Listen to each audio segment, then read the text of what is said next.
नमस्कार। इसमें हम लोग वाराणसी में हैं, जिला सत्र न्यायालय वाराणसी, और यहाँ पर हम लोग आकांक्षा दुबे और समर सिंह केस को लेकर के तमाम अपडेट देते आ रहे हैं। तो हमने इस बार सोचा क्यों ना जितने लोग हैं आकांक्षा दुबे की तरफ से केस लड़ रहे हैं, चूँकि ये लोग निःशुल्क केस लड़ रहे हैं, तो इनसे जो है कि हम लोग थोड़ा चर्चा करें। चूँकि जो समर सिंह का बेल था वो खारिज हो चुका है और इसमें इन लोगों का बड़ा अहम योगदान रहा, ये प्रथम सफलता है।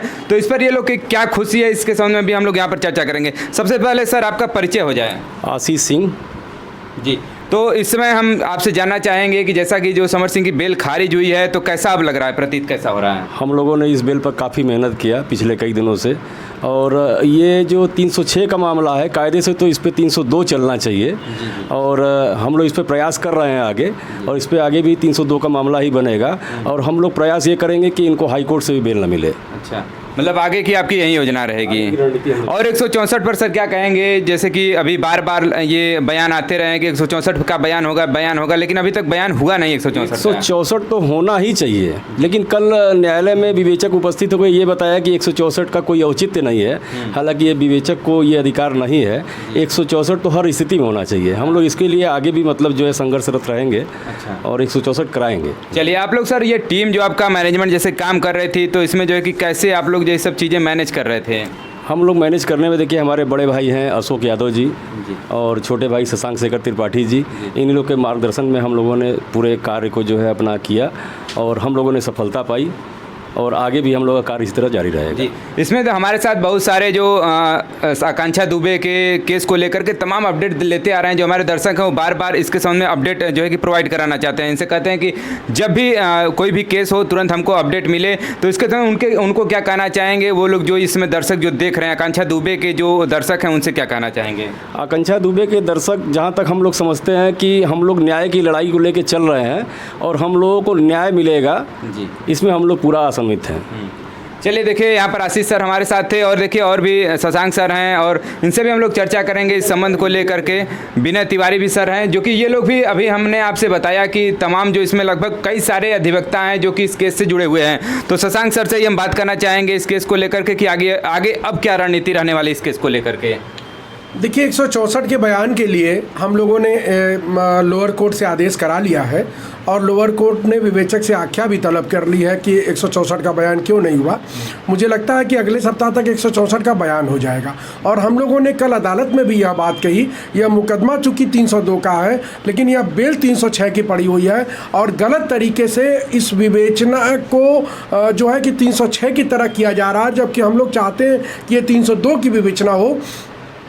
तो हम लोगों ने इस बात को अदालत में कहा कि साहब, ये 306 की बेल पर आज हम लोग बहस कर तो रहे हैं, लेकिन एक दिन इसी अदालत में हम लोग 302 पर इसी मुकदमे में बहस करेंगे, और कई ऐसे लोग जो लोग इसमें शामिल हैं, जो लोग इसमें शामिल हैं इस हत्या के षड्यंत्र में, उन सब लोगों को हम लोग न्याय के कटघरे में खड़ा करेंगे। इसके लिए देख रहे हैं आज हम लोगों की टीम बैठी हुई है। बड़े भाई अशोक यादव जी हैं, बड़े भाई आशीष जी हैं, विनय जी हैं, अभी गुड्डू चेगुवारा जी थे, अनिल पांडे जी थे, आनंद पाठक जी थे, सारे लोग हैं। अभी वो आप देख रहे हैं हम लोगों की टीम बैठी हुई है, हम लोग उस पर डिस्कस कर रहे हैं, और आगे की रणनीति हम लोगों की तय हो चुकी है। चूँकि वो आपकी मीडिया के माध्यम से डिस्क्लोज करना उचित नहीं होगा।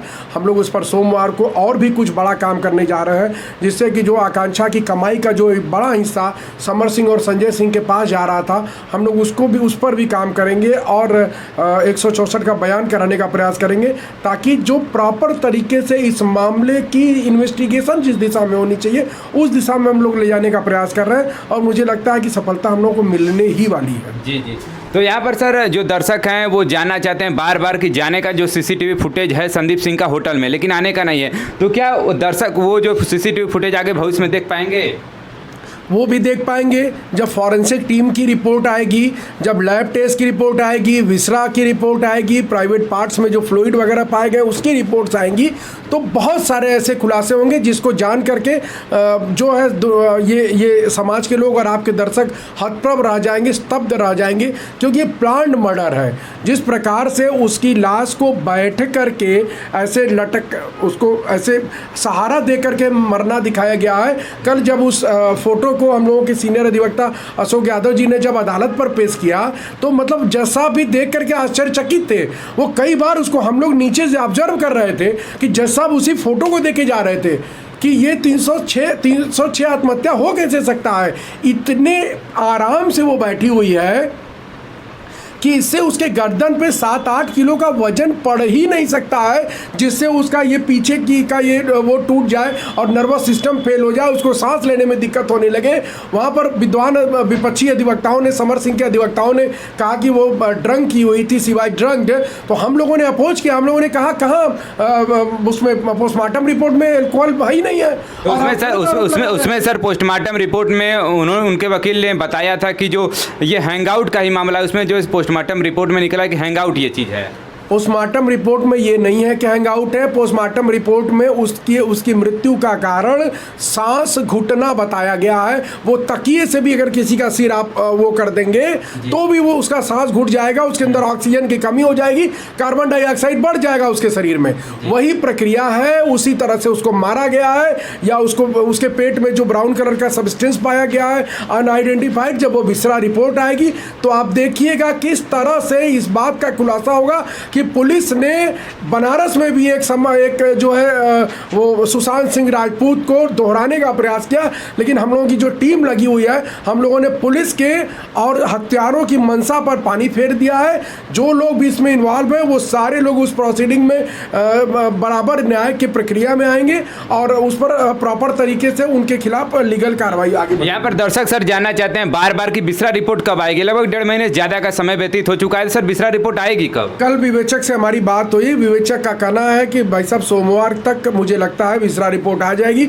विसरा रिपोर्ट ही नहीं, लैब टेस्ट की रिपोर्ट, फॉरेंसिक रिपोर्ट और अन्य जो रिपोर्ट्स है वो जब आ जाएंगी तो आप देखेंगे कि हम लोगों का जो आकलन है कि अंदर 2 से 3 व्यक्ति थे, उनके साथ जिस तरह से मिसहैपनिंग हुई है वो एक व्यक्ति अकेले नहीं कर सकता। उसके शरीर पर 2 चोट के निशान है। चोट का निशान फांसी के फंदे से लटकने पर नहीं बनता है, और वो जितना सॉफ्ट कपड़ा है और जिस तरह से उसका फंदा लगा हुआ है, उस फंदे से उतना प्रेशर नहीं क्रिएट होगा गर्दन पर कि किसी की सांस जान निकल जाए। और जो रैसेस बनते हैं, आप लोग भी देखे होंगे बहुत मुकदमों में, जो फांसी में मरते समय जितना प्रेशर क्रिएट होता है उतना कल जज साहब क्या भी हम लोगों ने कहा, डीजीसी क्रिमिनल मुनीर सिंह चौहान साहब ने कहा कि वो पैर, उसका दूसरा पैर जमीन पर आराम से टिका हुआ है, एक पैर मोड़ के बैठी हुई अवस्था में उसका फोटो है। जज साहब ने जब उस फोटो को देखा तो आश्चर्यचकित थे। मतलब इस तरह से भी कोई मर सकता है क्या? उसके गले में रैसेस नहीं है, रेड रैसेस हो जाने चाहिए, तो वो रेड की जगह पे ब्लू हो जाते, ब्लैक हो जाते। मरने के मुझे लगता है कि 24 घंटे लगभग उस बाद जो है पोस्टमार्टम हुई है उसकी, तो वो ब्लैक हो जाना चाहिए था उसको।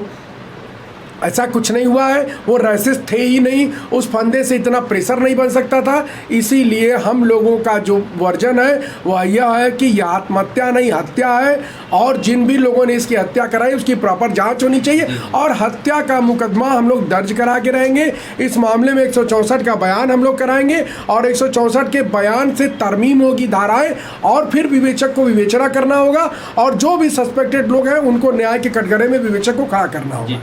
तो इसमें मुख्य क्या कारण रहा है जो इनकी बेल खारिज हुई है समर सिंह की? तो इसमें सर आपको क्या प्रमुख कारण लगा? जो आप लोगों की तरफ से कोई मजबूत जो पक्ष रखा गया वो क्या था? समर सिंह का शुरू से कहना था, उनकी तरफ के विद्वान अधिवक्ताओं का कहना था कि समर सिंह घटना के समय जो गोरखपुर में थे, समर सिंह की घटना के समय की लोकेशन बनारस की पाई गई उनके सीडीआर में। समर सिंह का कहना ये था, उनके विद्वान अधिवक्ताओं का, कि समर सिंह का 5-6 महीने से आकांक्षा से कोई संबंध नहीं था, लेकिन पिछले 2.5 महीने में इन दोनों के बीच में 300 से ज़्यादा बार बात हुई है, कई सैकड़ों बार चैटिंग्स हुई हैं, तो इनके बीच में लगातार संबंध थे, लगातार बने हुए थे।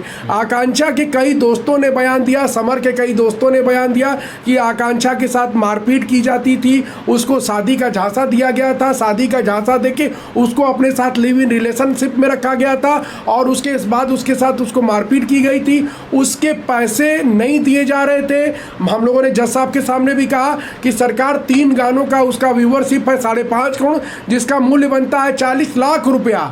यदि सोशल मीडिया के माध्यम से इसको कैलकुलेट कर लिया जाए तो कम से कम 5 से 7-8 करोड़ रुपए सिर्फ आकांक्षा के गानों के सिर्फ रेवेन्यू समर सिंह और संजय के पास आया है। उन सब चीज़ों की जांच विवेचक ने नहीं की है, तो जब विवेचक उन सब चीज़ों की जांच करेंगे तो और बड़े खुलासे होंगे, सब कुछ क्रिस्टल क्लियर है। तो सर इसमें हमारे दर्शक ये भी जानना सर चाहते हैं कि जो मोबाइल जो अभी आकांक्षा दुबे का जो मोबाइल गया था विधि विज्ञान प्रयोगशाला में, उसका सर क्या हुआ मोबाइल का? उस विषय पे अभी कोई बात नहीं हुई है विवेचक से। विवेचक से हम लोग बात करेंगे। अभी हम लोग बात करने का प्रयास कर रहे थे तो विवेचक से बात नहीं हो पाई। हम लोग प्रयास करेंगे। समर सिंह ने अपना मोबाइल तोड़ दिया था, अरे अपना सिम तोड़ दिया था, अपने मोबाइल से सब कुछ डिलीट कर दिया था। समर सिंह के ऊपर जो सबसे पहला आरोप आकांक्षा की मां ने लगाया वो 27 तारीख को सुबह 11 बजे थाने में लगाया। लेकिन समर सिंह को तो जैसे लगता है कि उनको भूत ने आके बता दिया था कि आकांक्षा मर गई है। समर सिंह तो रात से ही भागना शुरू कर दिए हैं। 25-26 की रात में जब आकांक्षा मरी है तभी से समर सिंह भाग रहे हैं। क्या लोकेशन सर दिखा, लोकेशन क्या था उस समय? फिर उस समय वो उनका लोकेशन बनारस में नटिनिया दाई के पास था। आपको अभी वकील साहब ने बताया था ये नटिनिया दाई के पास तो भाग रहे हैं। मतलब अगर आपकी किसी परिचित की मृत्यु हो जाती है, आपका उसके साथ लिव इन रिलेशन है, आप उसके साथ 300 बार कॉल कर रहे हैं 2 महीने के अंदर, तो इसका मतलब है आपका उसके साथ किसी भी प्रकार का बहुत ज़्यादा संबंध है। मैं ये नहीं कहता कि आपके उसके बीच में अभी प्रेम संबंध चल रहे थे, लेकिन आपके बीच में अगर दुश्मनी के भी संबंध चल रहे थे तो बहुत ज़्यादा प्रगाढ़ थे। आप लोग एक दूसरे के साथ दुश्मनी निभाने पर आमादा थे, तभी ना आप लोग लगातार एक दूसरे के साथ बातचीत कर रहे थे। तो उसी दुश्मनी के क्रम में जब आकांक्षा अपने पैसों का तगादा कर रही थी तो उसकी हत्या कर दी गई। मैं ये नहीं कहता हत्या कौन किया है, आकांक्षा की हत्या हुई है, इसकी जांच होनी चाहिए। हम लोगों का ये वर्जन है जी। तो देखें यहाँ पर हमारे साथ है शशांक सर और इनका कहना है कि हत्या किसने किया है ये तो जांच का विषय है, जो भी इसके पीछे है उसको जो है कि पकड़वा कर ही दम लेने वाले हैं। तो यहाँ पर देखिए हमारे साथ एक और सर हैं जो कि ये भी विनय तिवारी सर हैं, जो कि इनका भी बड़ा सहयोग रहा है इस केस को लेकर के। तो सर आगे की रणनीति क्या कहना चाहेंगे इसके लिए? अब आगे की रणनीति तो यही है कि अब बिल सेशन से खारिज हो चुका है। अब हाई कोर्ट अगर वो जाते हैं तो उनके साथ साथ हम लोग भी हाई कोर्ट पहुँचेंगे, अपीयर होंगे उस मुकदमे में। मानवाधिकार आयोग से जो है हमें जो है नियुक्त किया गया है इस मुकदमे में। तो क्या एकदम मतलब जब तक आप लोग न्याय नहीं दिला देंगे आकांक्षा दुबे को तभी तक जो है कि पूरी टीम आपकी काम करने वाली है इसमें? बिल्कुल, जब तक क्या उनके जितने भी फॉलोअर हैं, जितने भी उनके जो है चाहने वाले हैं, इन सब लोग को मैं एक संदेश देना चाहता हूं कि आखिरी तक इनके पीछे हम लोग रहेंगे जब तक इसको न्याय न दिलवा दे। ये मामला जो है 302 का ही है जी। इसको हैंगिंग आप कैसे कह देंगे? वो तो बैठी है ना बिस्तर पे अपने। जी। मामला 3 को मार के जो है फंसाया गया है, केवल टांगा दिया गया है सपोर्ट कि वो अपने बिस्तर पे बैठी हुई है। जी। तो देखिए आज थे आकांक्षा दुबे के तमाम वकील जो कि इस पूरी टीम से एक साथ काम कर रहे हैं और सब पहली सफलता मिली है इनको बेल को खारिज कराने में। क्योंकि समर सिंह के बेल के लिए 17 को डेट फिर 19 को डेट लगी थी, तो 19 को डेट में देर रात जो है कि हमको भी सूचना मिला कि उनकी बेल को खारिज कर दिया गया है। तो हमने सोचा क्यों ना जो कि सभी पूरी टीम से मिल करके इनसे जो जाना जाए। चूँकि इनके जो दर्शक हैं जो आकांक्षा दुबे को चाहने वाले थे वो बार बार जो अपील कर रहे थे कि जो पूरी टीम है उनसे हमको आज मिलवाया जाए। तो हमें जो है कि इन टीम को मिलवाने का एक मौका मिला। तो खबर देखने के लिए बहुत बहुत धन्यवाद।